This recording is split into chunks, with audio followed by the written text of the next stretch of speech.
我就記得一去點做三不空，咁就幸福平安過大年噶啦。咁多講究，邊一不去啊？首先冇去到屯門，就冇去到過夜。今年嘅除夕不一般，因為今年得年29，冇大年30，而且從2025年至到2029年都係冇大年30嘅。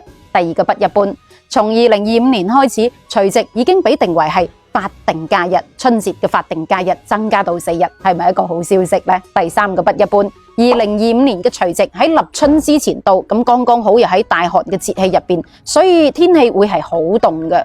咁而且呢一年又係雙春兼閏月喎，會係一個大吉嘅年份。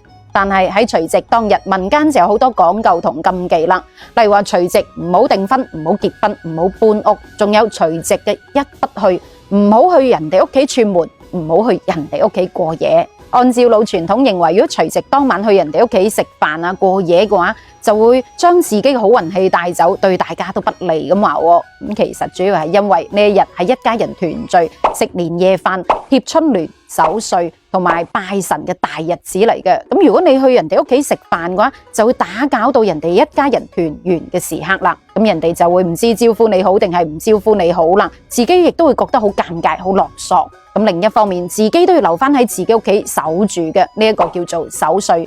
民間傳說認為，每年到咗除夕夜就有一隻叫做年嘅怪獸出嚟搞震噶啦，所以就要守住屋企。以前喺古代一天黑就唔會出門噶啦，又會放炮仗啊、貼紅紙嚟嚇走嗰隻年獸，祈求新嘅一年可以平安順遂。正所謂年30守夜，年初1守歲就係咁解啦。咁而要做呢？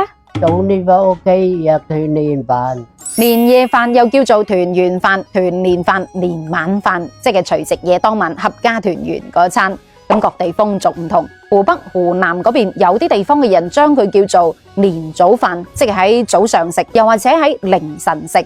咁當地嘅風俗認為，嗰餐團圓飯食得越早就越好咁話。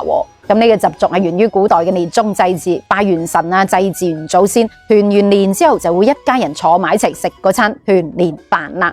年夜飯係重頭戲嚟嘅，食嘅菜好有講究，例如話一定會有雞，有雞就有計，大吉大利；一定會有魚，有魚嘅話就代表年年有餘；生菜就代表生財，食腐竹寓意係富足；有菜寓意係有財。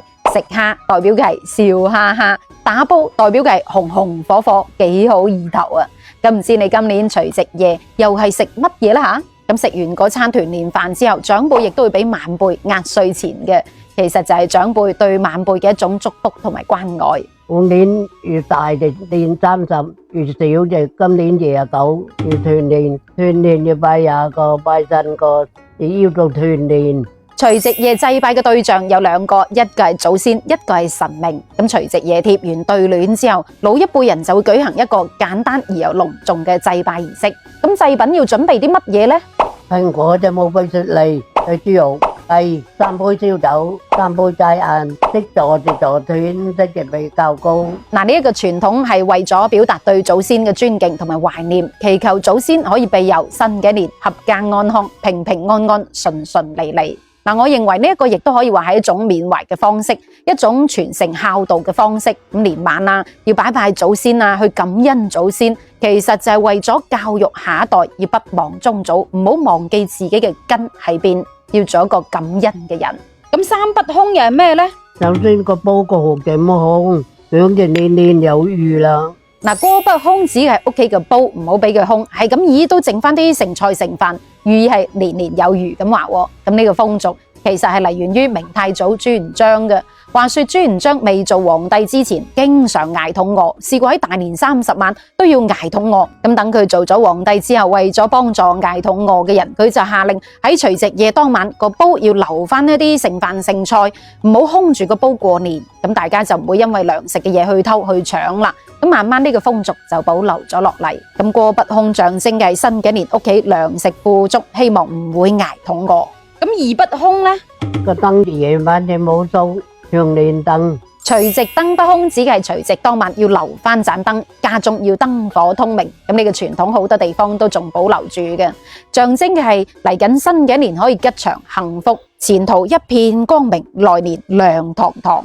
喺民間就有燈火不亮人不旺嘅講法，話如果燈火越旺嘅話，人丁越興旺，香火不滅咁話。咁其實呢個習俗都係嚟自於古代民間，因為話要趕走嗰隻害人嘅年獸，起到一個驅邪避日嘅效果。咁慢慢民間就形成咗燈不滅嘅傳統啦。